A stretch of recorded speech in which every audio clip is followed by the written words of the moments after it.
오는 6월 27일에 보건복지부의 어린이집 사무가 교육부로 이관되면서 유보통합 1단계 작업이 마무리됩니다. 그러나 21대 국회에서 유보통합 제정과 관련해서 아무런 법적 근거를 마련하지 못한 상태여서 앞으로 한국어린이집 총연합회 등에서 투쟁을 예고하고 있습니다. 한 정부가 노동연금 교육을 3대 과제로 선정하고 유보통합을 강력히 추진하겠다고 밝힌 것과 다르게 한제의 지지부진한 모습에 많은 사람이 실망하고 있어서 22대 국회 시작과 동시에 시끄러워질 전망입니다. 지난 3월에 교육부는 유보통합 시범지역 3곳과 모델학교 30곳을 운영하겠다고 밝혔지만 아직 선정조차 되지 않았습니다. 교육부는 올해 상반기에 선정을 방침이라고만 말하고 있습니다. 유보통합 추진계획의 구체적 시한 발표도 계속 미뤄지고 있습니다. 교육부는 지난해 7월 유보통합 추진위원회에서 유보관리체계 일원화 방안을 심의하면서 이르면 지난해 말까지 통합기관의 특성과 교사 자격, 양성체계, 교육과정, 시설 기준 등이 포함된 통합모델 시안을 공개하기로 했습니다. 하지만 시안은 여전히 공개되지 않고 있습니다. 교육부는 올해 상반기에 시안을 공개할 방침이라고 밝혔지만 그마저도 사안에 따라 구체적인 방안 공개는 뒤로 미루기로 했습니다. 교육부 관계자는 항목마다 당장 할 수 있는 부분도 있지만 세부 사항을 구체적으로 제시하는 것은 좀 뒤로 빼야 하는 부분이 있다면서 파면 팔수록 복잡하다고 고충을 털어놓았습니다. 30년 동안 해결되지 않은 유보통합을 2년 안에 추진하는 것이 무리라고 많은 사람이 말할 때는 무시하더니 이제야 현실을 깨닫고 우왕좌왕하는 모습입니다. 막상 구체적으로 이를 추진하려고 보니 엄두가 나지 않는 거죠. 정부가 유보통합이 뭔지도 모르고 얼마나 쉽게 생각했는지를 알 수 있는 대목입니다. 내년 중이라는 유보통합의 구체적 시행 시기도 미정입니다. 이런 가운데 지난 2월 열린 전국 시도교육감 협의회 총회에서 유보통합 전면 시행을 늦추는 게 필요하다는 의견이 공개적으로 거론된 적이 있었습니다. 이러한 의견에 전국 국공립 유치원 교사 노조도 지지를 표명한 바 있었고요. 게다가 22대 총선에서 야권이 다수 의석을 확보하면서 찬반이 갈리는 유보통합 정책 추진에 제동이 걸릴 수 있다는 관측이 우세합니다. 왜냐하면 시도교육청이 지자체가 담당하던 교육사무를 넘겨받으려면 영유아 보육법, 지방교육 재정교부금법 등의 개정이 필요하기 때문입니다.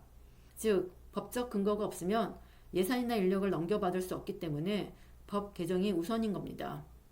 재원 마련 방안에 대해서도 합의를 도출하기 어려운데요.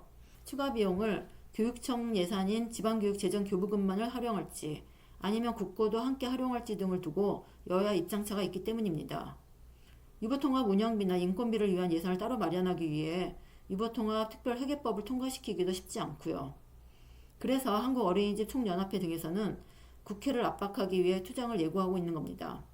이전에도 어린이 쪽에서는 각 지역의 국회의원을 상대로 수없이 많은 로비를 펼친 전력이 있어서 이번에도 국회의원에 대한 로비를 대대적으로 펼칠 것으로 예상합니다. 하지만 아무리 로비를 활발하게 펼치더라도 법 개정이 쉽지 않을 전망입니다. 왜냐하면 이미 정부가 국회의 신뢰를 잃었기 때문이죠. 작년 12월 26일에 국회가 유보통합을 위한 정부조직법 개정안을 통과시킬 때 3개월 이내 유보통합 추진계획 국회 보고란 부대 의견을 달았는데요.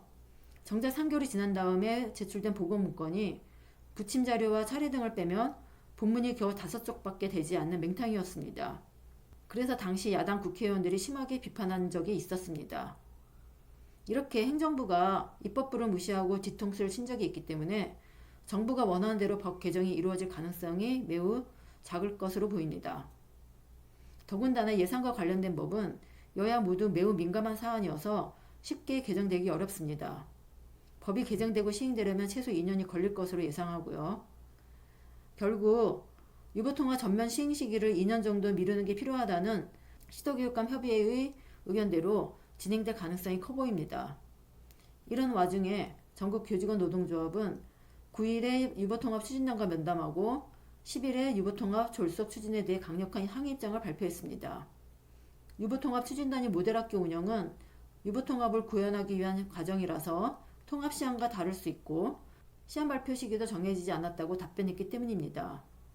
또 전교조는 모델학교 도입 시기조차 정해지지 않았다는 것은 유보통합이 지나치게 부실한 상태로 추진 중임을 보여준다고 비판하였습니다.